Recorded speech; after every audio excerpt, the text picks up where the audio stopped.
Bonjour, bienvenue à Prochaine Adresse. Mon nom est Guillaume Bouchard, directeur général pour le pôle régional en économie sociale du Saguenay-Lac-Saint-Jean. Aujourd'hui, avec moi, Mme Carole Richer, conseillère en développement local pour la MRC de Maria-Chapdelaine.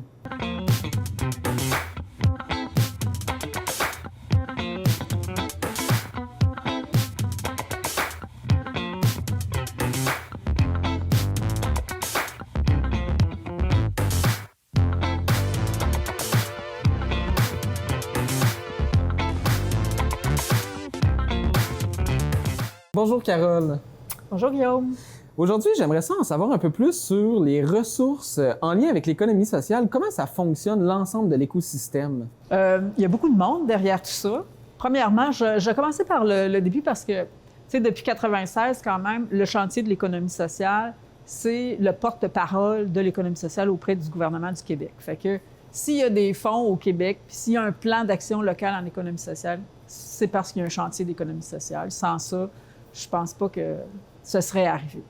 C'est que cet organisme-là, c'est encore notre je veux dire, intervenant privilégié envers le gouvernement, puis je pense qu'il fait une bonne job, fait qu'on le garde. De ça découlent les pôles régionaux d'économie sociale. En fait, les pôles régionaux ont été mis en place dans la foulée d'avoir une représentativité sur l'ensemble du territoire du Québec. C'est que, puis ils sont de mieux en mieux financés, les pôles. C'est que, dans le fond, on incite, nous, les entreprises, à devenir membres du pôle régional de façon à ce qu'ils aient l'information, qu'ils soient connectés avec ce milieu-là. Donc, SR02, pour nous, est un partenaire important. Il y a aussi la CDRQ qui, en fait, la CDR, c'est la coopérative de développement régional qui soutient les coopératives. Leur mandat a un peu changé, ils sont rendus pan-québécois maintenant. Il se peut qu'ils prennent les OSBL aussi. Bon, bref, c'est un lieu pour avoir de l'information pour se démarrer en entreprise, qu'elle soit coopérative ou OSBL, apparemment. Évidemment, il y a les organismes de développement économique local qui sont les MRC versus CLD, là, parce qu'il y en a qui sont encore CLD ou d'autres CIDAL ou d'autres, ce qu'on voudra. Donc, organisme de développement économique, volet québécois, puis il y a un organisme de développement économique qui s'appelle la SADC, qui, lui, est plus au niveau fédéral. Donc, ce sont des lieux aussi d'accompagnement des entrepreneurs. Puis, ce qu'il faut comprendre, c'est que les entrepreneurs en économie sociale, maintenant, ne sont plus vus comme des non-entrepreneurs. Okay? On a dû faire, bien sûr, une distinction assez importante entre l'économie sociale et le communautaire, parce que OSBL pour OSBL, là, un organisme sans but lucratif pour un organisme sans but lucratif, les gens se reconnaissent dans les deux. Et dans le fond, ce qui distingue l'économie sociale du communautaire, c'est vraiment la notion d'économie marchande. Alors, nous, il faut juste qu'ils fassent la démonstration qu'ils font de l'économie marchande. Fait que tu vends un service où il faut que tu aies des revenus autonomes à coup sûr. Donc, et on a créé aussi sur le territoire, nous, la table d'économie sociale, qui, elle, est une table réseau. Moi, je l'anime personnellement depuis 21 ans. Donc, je connais toutes les entreprises d'économie sociale de mon territoire assez bien. C'est que souvent, le référencement, tu sais, dans le fond, c'est comme une chaîne. Hein? Si une entreprise vient me voir, que moi, je ne peux pas trop l'aider, je communique avec la SADC, la CDRQ, tu sais, il y a un peu tout le monde qui est mis à profit. Dans le fond, on fait des cas cliniques.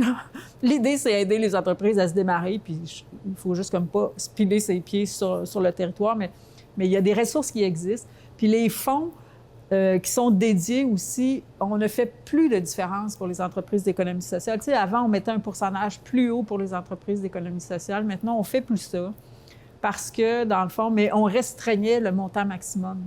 C'est que là, maintenant, tout le monde a accès aux mêmes produits financiers que les autres entreprises du secteur plus traditionnel.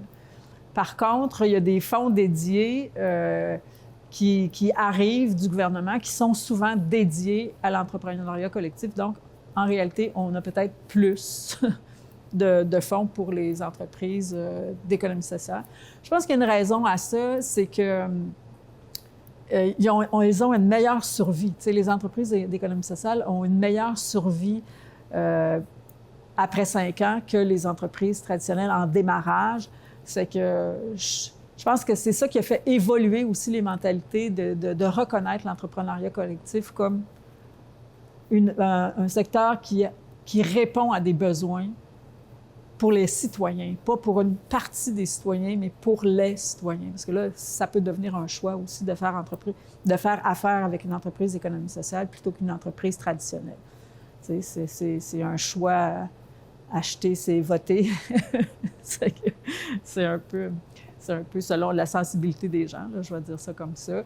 Mais il en demeure pas moins qu'on sent toujours un petit quelque chose de plus dans les entreprises d'économie sociale. Ils sont plus près de leurs clients, plus près des besoins des clients. Moi, je trouve que c'est assez flagrant parce que dans les entreprises de services, surtout, où on est un peu malmené dans le privé, là, les gens, tu sais, le service à la clientèle, c'est pas... On ne peut pas dire que ces années-ci, le service à la clientèle, on donne du 10 sur 10 partout. Mais je pourrais dire que dans les entreprises d'économie sociale, oui. Ils ont une sensibilité à ça, ils sont très inclusifs, puis ils veulent, dans le fond, donner des services de façon égale à tout le monde. Fait que c'est un plus pour cette forme d'entrepreneuriat. Super, merci Carole, c'était vraiment intéressant. Puis je pense que c'était vraiment la bonne personne de nous en parler. Plus de 21 ans d'implication en économie sociale. Quand même. Merci beaucoup pour tout ce que tu as fait. Donc nous, de notre côté, on va se retourner vers 2 entreprises d'économie sociale de la MRC de Maria Chapdelaine.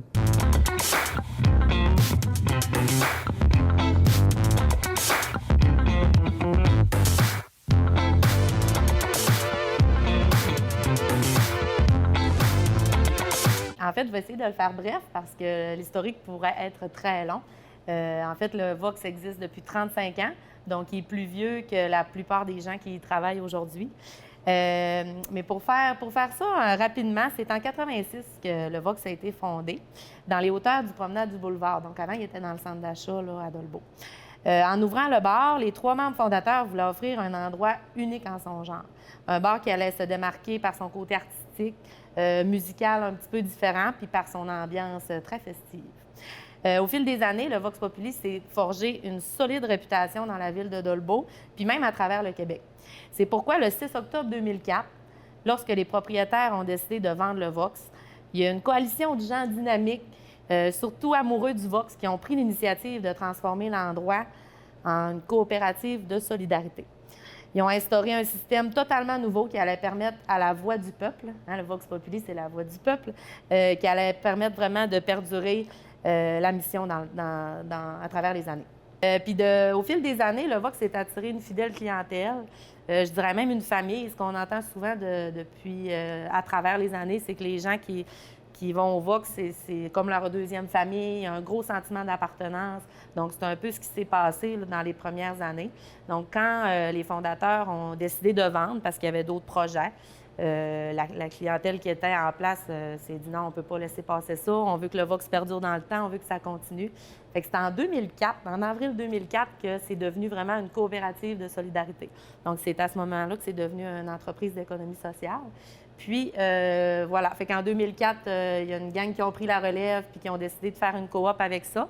Puis, ça existe depuis 2004. Là, à travers les années, il y a des nouveaux conseils d'administration qui ont été mis en place.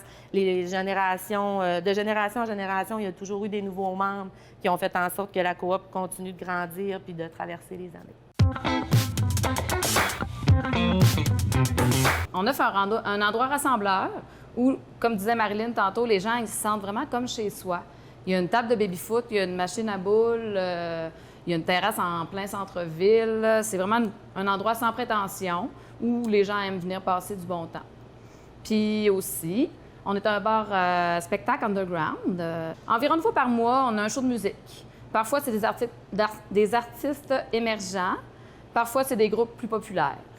Puis c'est ça, dans le fond, notre clientèle aime bien venir une fois par mois assister à ces spectacles-là.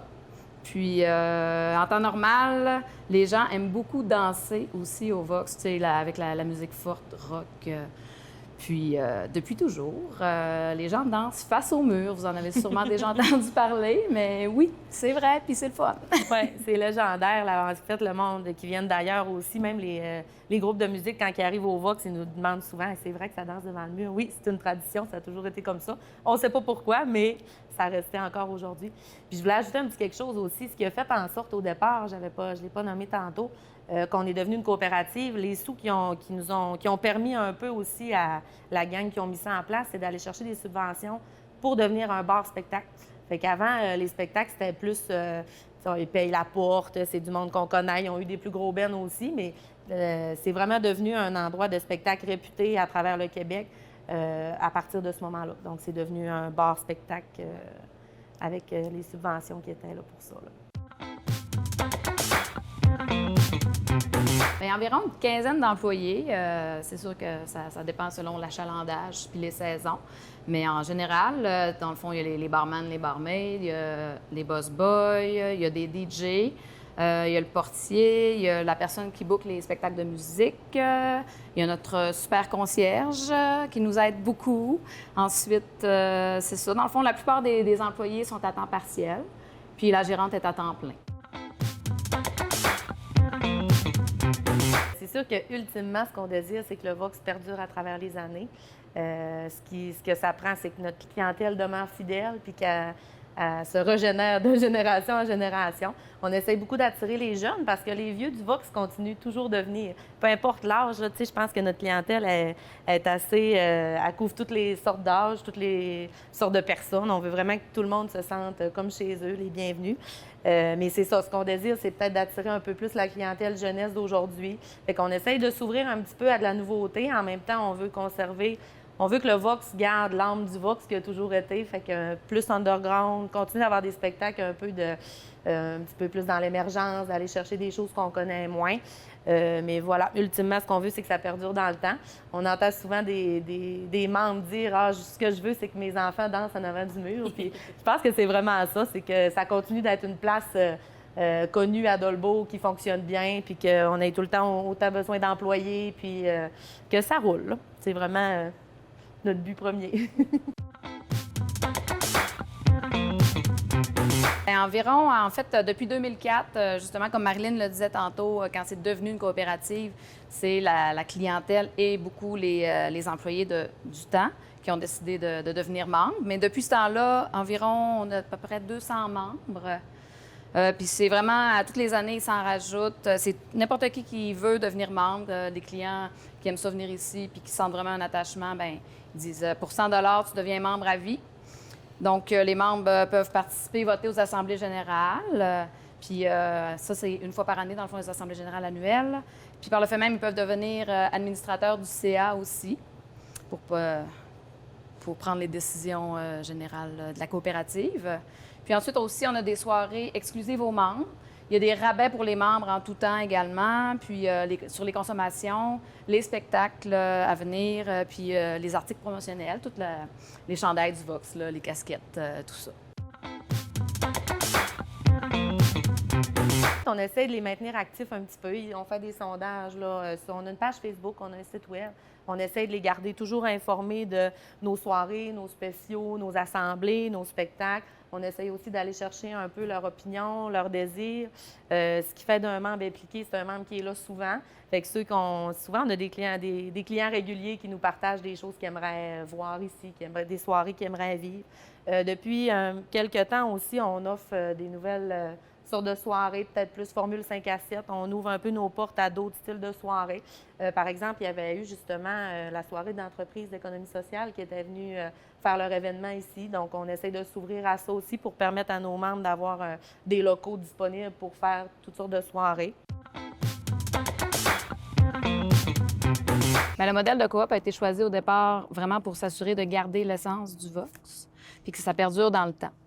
Les clients, puis surtout les membres, s'approprient la place. Ils veulent vraiment que ça reste comme ça, puis que ça continue pendant des années. Donc, le but, c'est vraiment de faire vibrer le Vox à travers les années, puis de faire de l'argent seulement pour améliorer la place. Notre coopérative est gérée par un conseil d'administration. On est 7, donc il y a un président, vice-présidente. C'est tous des gens qui sont membres de la coop au départ. Puis on a des membres utilisateurs, des membres travailleurs. Donc tous les travailleurs du Vox sont membres de la coopérative, puis des membres de soutien. Donc, on est formé un CA de 7 personnes. À chaque année, en fait, à l'Assemblée générale, c'est renouvelé. Donc, c'est pas toujours le même monde. Il y a toujours possibilité d'avoir des nouvelles personnes avec nous. Je pense que ce qui fait en sorte que ça reste aussi, c'est qu'en ayant des gens différents, de différents milieux, avec différentes opinions, différentes idées, ça fait en sorte qu'on est toujours en train de s'améliorer, de répondre aux besoins qu'il y a présentement à travers les années. Les décisions générales sont prises par la gérante du Vox, toujours approuvées là, quand ce sont des décisions qui sont plus d'ordre financier, de grande envergure dans la coop, des gros changements. Bien là, ça va être appuyé vraiment par le conseil d'administration. Le conseil se rencontre une fois par mois, c'est bénévole. Donc, c'est vraiment des gens de cœur qui veulent que ça continue. Puis c'est ça qui fait d'une entreprise d'économie sociale, à mon sens, qui fait que ça peut continuer puis perdurer dans le temps, c'est que ce sont des gens motivés, passionnés, qui aiment vraiment la place puis qui le font pas pour faire de l'argent, mais vraiment pour le besoin, pour le service qui est offert là, dans l'entreprise. Premièrement, je pense que la clé de la réussite dans une entreprise d'économie sociale comme ça, c'est vraiment de bien s'entourer, de gens, d'être une équipe qui a vraiment à cœur les valeurs de l'entreprise. Tu sais, qu'on oublie un peu l'aspect financier. Tout l'argent qu'on fait, ça a été dit un petit peu tantôt, c'est vraiment pour améliorer le Vox, avoir des employés, faire un roulement, mais tu sais, il n'y a pas de... Le but, c'est pas de faire de l'argent, là. Fait qu'il faut vraiment qu'on s'entoure de gens qui ont tout à cœur la même idée puis qui pensent toutes de cette manière-là. Donc, c'est vraiment d'avoir en tête qu'on mise plus sur les valeurs de la coopérative que sur les profits, en fait. Donc, les valeurs, nous, de la coopérative, c'est le plaisir, la solidarité, la diversité et le respect. Donc, quand tu es entouré de gens qui ont tous à cœur les mêmes valeurs, bien, je pense que c'est la meilleure façon pour qu'une entreprise d'économie sociale fonctionne bien, là. Solidarité. C'est vraiment un concept de solidarité. On veut dynamiser le centre-ville de Dolbeau avec tous les partenaires, les commerces aux alentours. On est solidaire pour la coop. Puis on est solidaire pour le milieu. Tu sais, comme exemple, on fait affaire avec le Coureur des Bois, qui est une microbrasserie juste à côté de chez nous. On vend la bière du Coureur des Bois. Tu sais, on n'est pas en compétition avec eux, on travaille avec eux. Puis les autres partenaires. Et c'est pour ça qu'on appelle ça une coopérative de solidarité.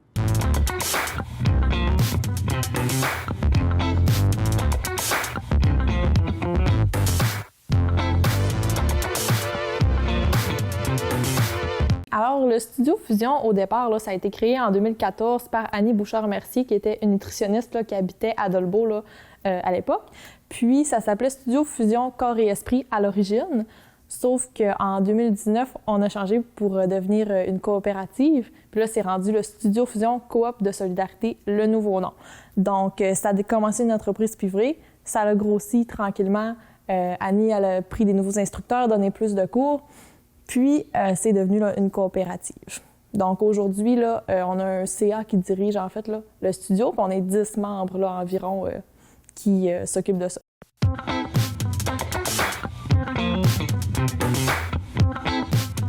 Alors, nos services, en fait, on offre des cours de conditionnement physique en groupe. Donc, on a vraiment une grande variété de cours. On a des cours plus cardiovasculaires, comme le spinning, par exemple, qui est très populaire. On a aussi des cours plus axés sur le renforcement musculaire, comme le RIP, que c'est de la musculation pendant 1 heure. Puis aussi, on a plusieurs cours que c'est un mélange de cardio et de musculation. Puis, on a aussi du yoga, notre nouveau cours, le Power Fit, qui est un petit peu plus intense, cardio, abdos, muscu. Donc, on en a plein.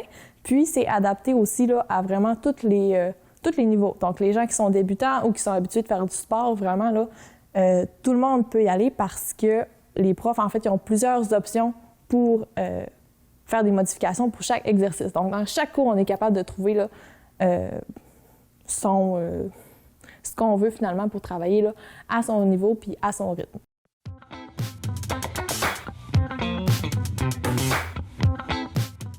En ce moment, on a un conseil d'administration de 10 membres. C'est 10 bénévoles qui dirigent le studio, finalement. Puis, on a aussi 6 instructeurs en ce moment qui donnent des cours, que eux, c'est des employés. Ils sont payés pour donner des cours. Puis, on a avec ça aussi là, quelques instructeurs qui sont là pour remplacer ou certains instructeurs qui font aussi, qui aident un petit peu le CA à côté, des gens qui nous aident aussi, là.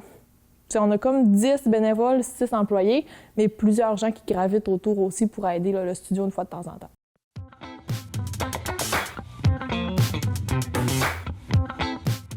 D'abord, on veut vraiment continuer à garder le bon soutien de la communauté, puis des gens, puis de nos membres pour continuer d'offrir le service. Là, c'est sûr que c'est un point important là, de notre futur parce que sans nos membres, puis sans le soutien des gens, ben on pourrait pas exister là, parce qu'on n'a pas les moyens d'une très grande entreprise.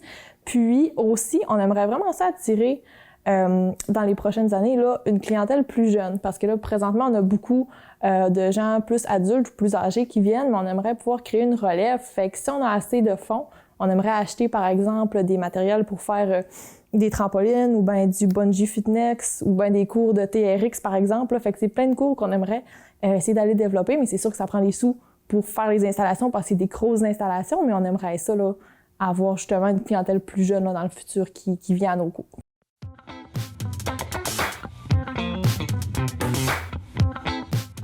Alors, présentement, nos membres, c'est beaucoup des gens là, de la région, de Lebourg-Mistassini, les environs. On a là plus de 320 membres. Ça, c'était au début de l'été, mais ça n'arrête pas d'augmenter parce que avant la carte de membre n'était pas obligatoire, mais maintenant, elle est rendue obligatoire à l'inscription. Donc, elle coûte juste 10 $, on l'achète une fois. Avec ça, ça nous donne un cours gratuit.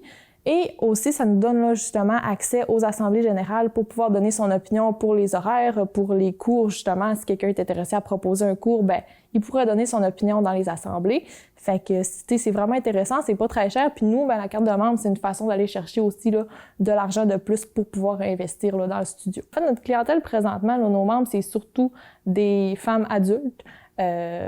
Adultes et plus âgés un petit peu, mais on a quelques hommes aussi de plus en plus qu'on voit qui viennent dans les cours, par exemple comme le RIP. Au spinning, on a beaucoup d'hommes également. C'est pour ça qu'on essaie d'aller chercher là, des personnes plus jeunes aussi là, pour compléter.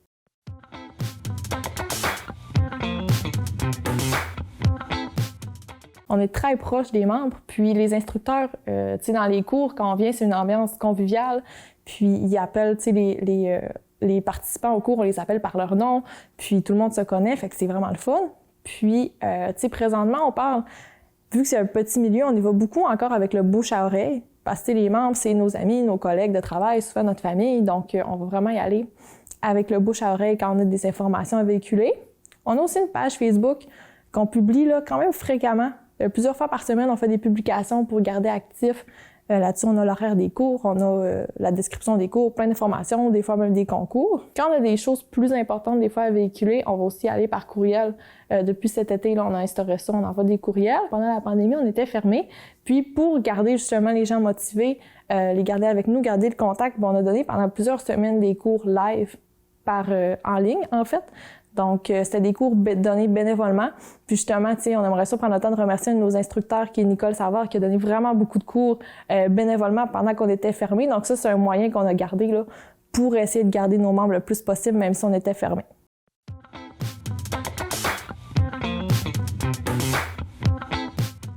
Alors, depuis le début, en fait, le but du studio, c'est pas de faire du profit, c'est vraiment de donner un service pour notre communauté. Puis de justement pouvoir encourager les gens à bouger puis à faire de l'activité physique. Donc, c'est sûr que les valeurs de notre entreprise ressemblaient plus à une coopérative qu'à une entreprise privée. Enfin, quand la propriétaire, là, à l'origine, elle voulait commencer à se détacher tranquillement pour aller faire d'autres projets, ben de transférer son entreprise là, à plusieurs personnes, là, un conseil d'administration finalement, à une coopérative, ben ça l'a comme juste aidé à la transition. Puis là, c'est pour ça qu'on est devenu là, une coop. En devenant une coop, ben on peut là, en fait, tous les profits qu'on fait, on veut les réinvestir justement pour améliorer nos services, pour aider la population, puis pour encourager les gens là, à bouger.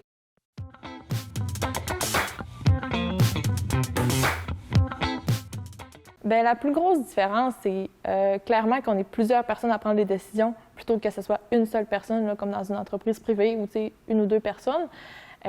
C'est sûr qu'on pourrait se dire que des fois, c'est plus long prendre certaines décisions ou plus long avant de se rencontrer ou faire des projets, mais ça a tellement beaucoup d'avantages que c'est beaucoup plus le fun d'être 10 pour proposer des idées puis des solutions puis mettre en place des projets que d'être tout seul. Puis nous, dans notre conseil d'administration, on a la chance d'avoir une bonne représentativité parce qu'on a comme règle qu'on ne peut pas être plus que la moitié des membres qui sont des instructeurs.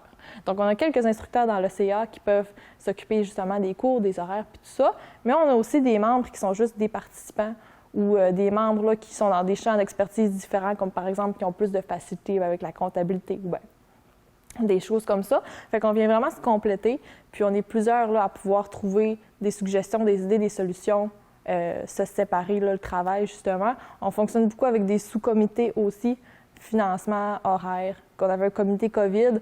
Donc, au niveau de la gestion, c'est plus d'organisation, mais ça fait vraiment qu'on a plusieurs... les forces de tout le monde se complètent.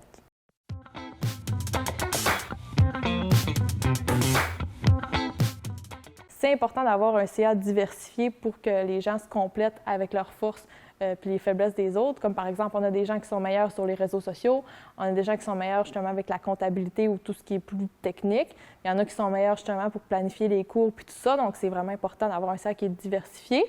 Puis, c'est un CA, un conseil d'administration de bénévoles. Donc, c'est super important d'avoir des gens qui sont passionnés. Surtout si c'est du bénévolat parce que c'est beaucoup d'heures, c'est beaucoup de travail. Puis, il faut que tout le monde mette de sa part parce que c'est pas long que les heures s'accumulent. Donc, ça prend des gens qui veulent aider puis qui trouvent que c'est important de le faire puis qui sont passionnés justement parce que c'est beaucoup plus facile de mettre les heures puis le travail nécessaire quand on aime ça.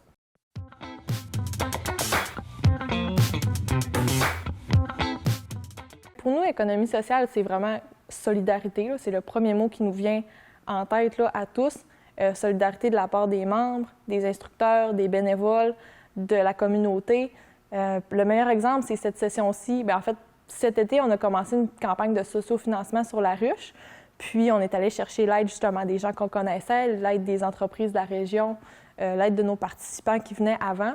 Puis, sans toute cette aide-là, de tout le monde qui s'est impliqué puis qui a fait son implication, soit monétaire, soit pour aider sur le CA ou aider là, à côté bénévolement, bien, c'est tout ça qui fait qu'on est capable d'offrir notre service encore aujourd'hui, puis qui fait que les gens peuvent continuer à venir suivre des cours, parce que c'est ça, il faut vraiment qu'on s'entraide le plus possible, puis qu'on y mette tous, qu'on soit solidaires ensemble, justement, pour pouvoir continuer de donner là, nos cours.